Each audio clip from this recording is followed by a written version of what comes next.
광주매일 주문 애독자와 광주매일 TV 시청자 여러분 안녕하십니까? 1980년 뜨겁게 타올랐던 5월 광주의 모든 것을 볼 수 있는 장소가 있습니다. 광주 금남로에 자리 잡은 5.18 민주화운동 기록관인데요. 오늘은 1980년 5월 광주의 모든 것을 안고 있는 옛 전남도청에서부터 5.18 민주화운동 기록관까지 찾아가 보도록 하겠습니다.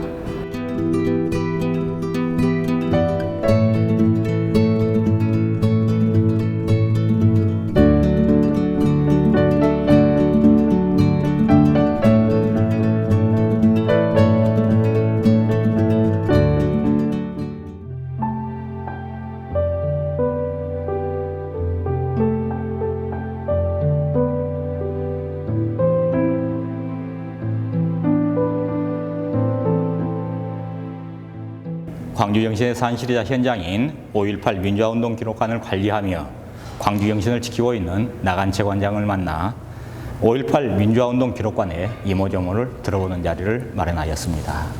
반갑습니다, 관장님. 네, 안녕하십니까. 지난해 5월 5.18 기록물이 세계 기록유산으로 등재된 지 4년 만에 5.18 기록관이 개관을 하였습니다. 네. 대외적으로는 5.18 기록물을 홍보하고 5.18 민주화운동에 대한 광주 시민들의 의식고취를 위해 바쁘게 이렇게 달려오셨는데요. 먼저 5.18 민주화운동 기록관 어떤 곳인지 간단하게 소개를 좀 부탁드립니다.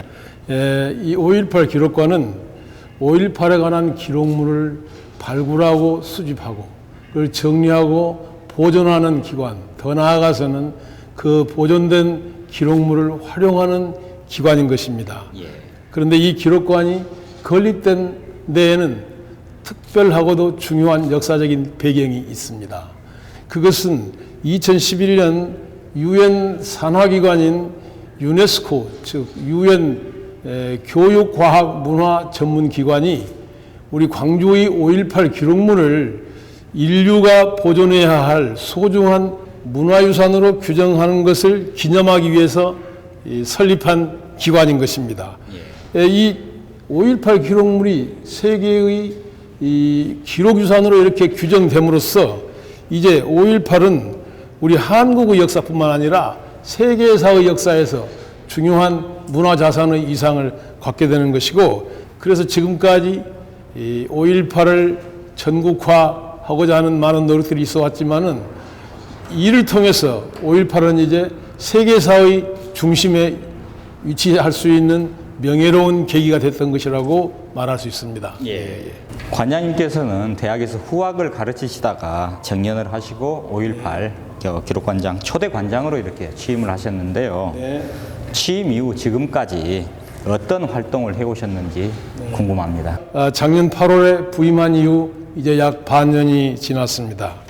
흔히 듣듯이 첫 단추를 잘 끼워야 한다는 그런 말씀을 이렇게 들어왔듯이 저도 잘 마음에 새겨왔습니다.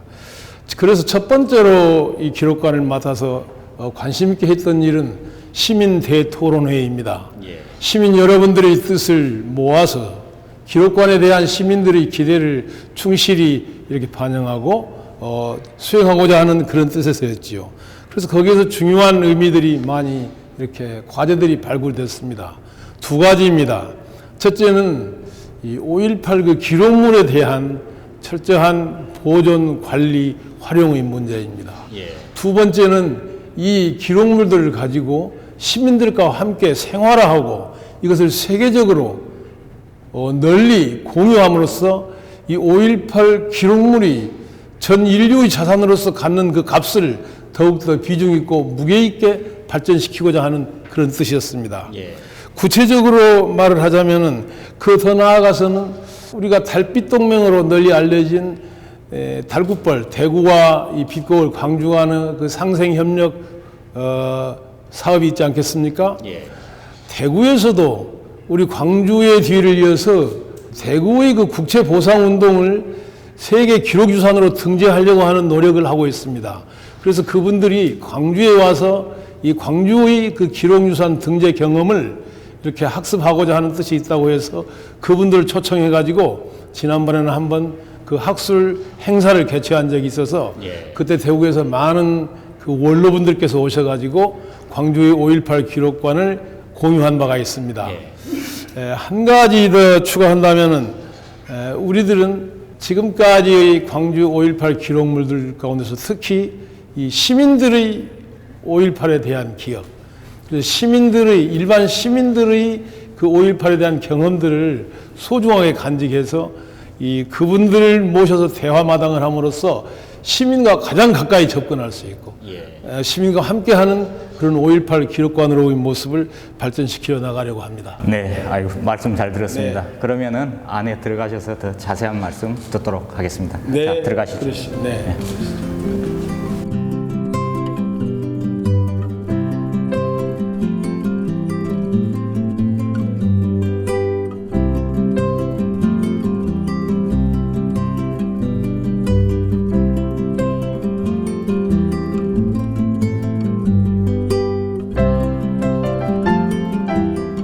5.18 기록관은 크게 항쟁과 기록 그리고 유산으로 이렇게 나누어져 있는데요. 그렇습니다. 먼저 항쟁과 관련해서 어떤 자료가 있고 또 가장 큰 의미가 있는 자료는 무엇인지 설명을 해 주십시오. 네. 항쟁과 관련된 5.18의 기록은 주로 1층에 전시되어 있습니다. 들어오시면서 보았던 바와 같이 항쟁 당시에 광주역 앞에서 그 시신을 운구했던 리어커를 비롯해 가지고 계엄군들의 폭력이 영상물로 전시되어 있습니다. 그리고 그 좀 더 지나고 나면은 그 당시에 우리 시민들에게 중요한 이 소식을 알렸던 투사회보를 제작했던 이 등사기와 등사판과 그 활동가들이 사진이 모여 있고요. 그리고 여러분들께서 잘 아시는 그 주먹밥을 만들던 그 함지박이 현물 그대로 지금 보존되어 있습니다. 좀 더 지나고 나면은 그 당시 그 거리에 흩어져 있었던 찢어진 신발들, 그리고 피 묻은 옷가지들, 그리고 계엄군의 그 진압봉, 그리고 시민들이 던졌던 그 벽돌, 이러한 그 싸움의 흔적들이 현장 그대로의 모습으로 재현되어 있습니다. 항쟁 현장. 도로. 그렇습니다.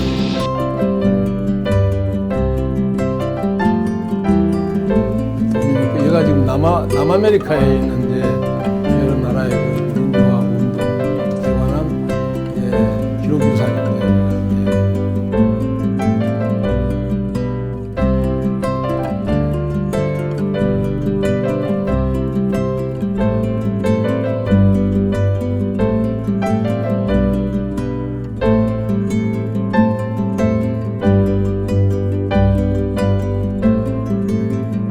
5.18 관련 자료는 유네스코 세계 기록유산에 등재되면서 그 가치를 세계적으로 인정받았는데요.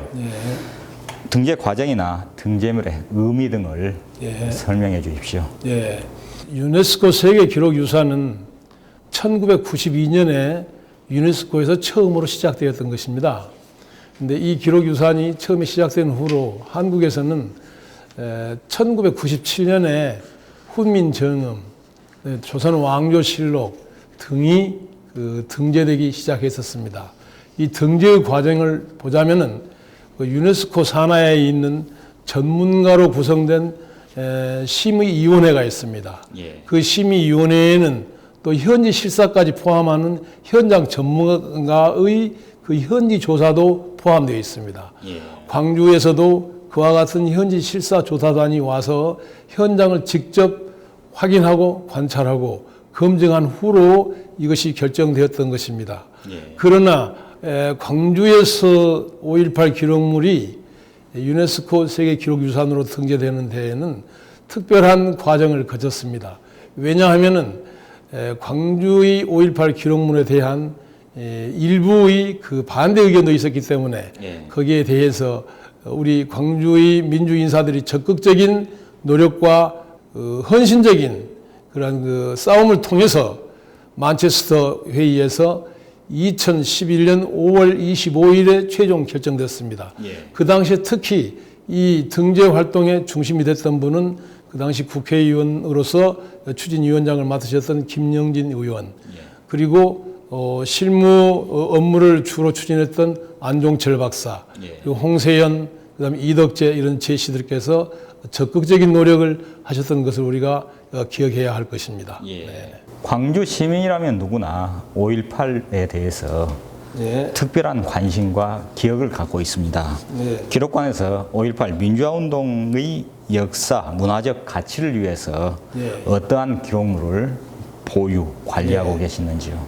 현재 이 광주 이 5.18 민주화운동 기록물의 범위는 매우 넓고 방대합니다. 그 가운데 유네스코의 세계 기록유산으로 등재된 기록물은 5.18과 관련된 수많은 기록물들 중에서 첫째로 가장 본질적인 것은 시민들이 80년 5월 당시에 발표했던 선언문, 성명서, 일기, 그리고 보도진들의 취재 수첩 등이 가장 본질적인 가치를 갖는 것이고, 이 밖에도 활동가들이 국가폭력에 의해서 잡혀가서 고문당했고 수사받으면서 했던 그 수사 기록, 법원의 재판 기록, 그 다음에 이 부상자들에 대한 그 진료 기록, 그리고 행정관청의 그 행정문서, 그다음에 군사작전의 그 군사 기록들, 그리고 더 나아가서는 이 미국의 대외 외교 기록, 그리고 최근에 이르러서는 이제 보상 기록 등 매우 광범한 기록을 포함하고 있습니다. 현재 이 기록들은 그 단위가 좀 애매하지만은 약 5,000점 정도로서 쪽수로 말하자면 약 85만 쪽에 이르고 있습니다. 5.18 민중항쟁은 광주 시민들의 시민의식을 계승해오는데 큰 역할을 해오고 있습니다. 따라서 광주의 정체성을 확립시키기 위해 5.18 기록물의 국내적인 홍보에 관심을 쏟을 수밖에 없는데요. 5.18 기록물의 홍보 및 국제화를 위해 계획하고 계신 것이 있으시면 밝혀주십시오. 네, 그렇습니다. 이제 출범한 지 1년이 다 안 되고 반년 약간 넘었기 때문에 가장 중요한 문제가, 과제가 현재 이 시민들이 아직 그 5.18 기록관에 대한 인식이 널리 알려져 있지 못하다는 것입니다. 그래서 우리 기록관에서는 전체적으로 매우 체계적으로 전 시민들에게 이 5.18 기록관의 존재와 그 가치를 인식시키는 것이 매우 중요한 과제로 설정해서 시민사회의 각계 각층, 그러니까 어린이집을 중심으로 하는 그 좀 소년층을 비롯해서 각급 학교, 그다음에 일반 시민들을 이 목표치를 설정해 가지고 어린이집은 약 100개소, 중학교는 약 200개소, 대학교, 더 나아가서는 일반 시민단체들의 범위까지도 체계적으로 그 목록을 만들어서 우리가 같이 5.18 기록관의 기록물들을 서로 학습하고 같이 관람하고 또 그것을 우리 내면화시킬 수 있는 그런 노력들을 적극적으로 하고, 특히 이 부분에서 이제 언론이 많은 그 도움과 협조를 구해야 할 것으로 생각합니다. 끝으로 우리 광주 시민들에게 하고 싶은 말씀이 있으시면은 이 5.18 이 기록관에 대해서 시민 여러분들에게 함께 이렇게 호소하고 싶은 바는, 이 기록관의 존재 가치에 대한 우리들이 본질적 인식을 더욱더 심화시켜야 할 필요가 있다는 점입니다. 저는 초대 관장으로서 이 5.18 기록관의 존재 가치를 세 가지로 요약합니다. 첫째는 시민성의 원칙, 두 번째는 정신성의 원칙, 세 번째는 역사성의 원칙입니다. 시민성의 원칙은 우리 기록관이 항상 시민과 함께 시민의 참여를 중심으로 해서 시민이 주인이 되는 그런 기록관 운영을 계속 더욱더 적극적으로 추진하겠다 하는 것이고, 두 번째는 여기에 소장되어 있는 이 기록물은 그 종이와 글씨가 중심이지만은 그 본질은 정신에 있습니다. 그래서 이 기록물들에 대한 우리들의 그 관심과 학습을 통해서 광주의 시민정신, 더 나아가서는 광주정신이 더욱더 심화 발전되고 이 정신이 지난 한 세기 동안 한국 사회를 이끌어 왔듯이 앞으로도 세계의 시대 정신으로서 발전할 수 있기를 기대합니다. 마지막으로 역사성과 관련해서는 그러한 활동들을 통해서 광주가 한국은 물론 전 세계의 인류사회 발전에 적극적으로 앞장설 수 있는 그 선도자의 역할이 주어질 수 있기를, 실천할 수 있기를 기대하는 그런 희망의 꿈을 가지고 있습니다. 시민 여러분들이 적극적인 관심과 사랑을 청하는 바입니다. 지금까지 나간채 5.18 민주화운동 기록관장으로부터 기록관의 의미와 소장 자료 그리고 광주 정신에 대해서 들어봤습니다. 어느덧 36년째를 맞은 광주 5.18. 그동안 많은 고난과 아픔을 극복하고 현재의 자리에 섰습니다. 하지만 앞으로도 해야 할 일이 많이 쌓여 있습니다. 이것은 모두 현재를 살아가는 광주 시민들의 몫입니다. 5.18 민주화운동 기록관이 그의 한 축을 담당하리라 기대합니다. 광주매일신문과 광주매일TV는 앞으로도 광주정신의 의미를 찾는 작업을 계속할 계획입니다. 시도민 여러분의 많은 관심과 사랑 부탁드립니다. 감사합니다.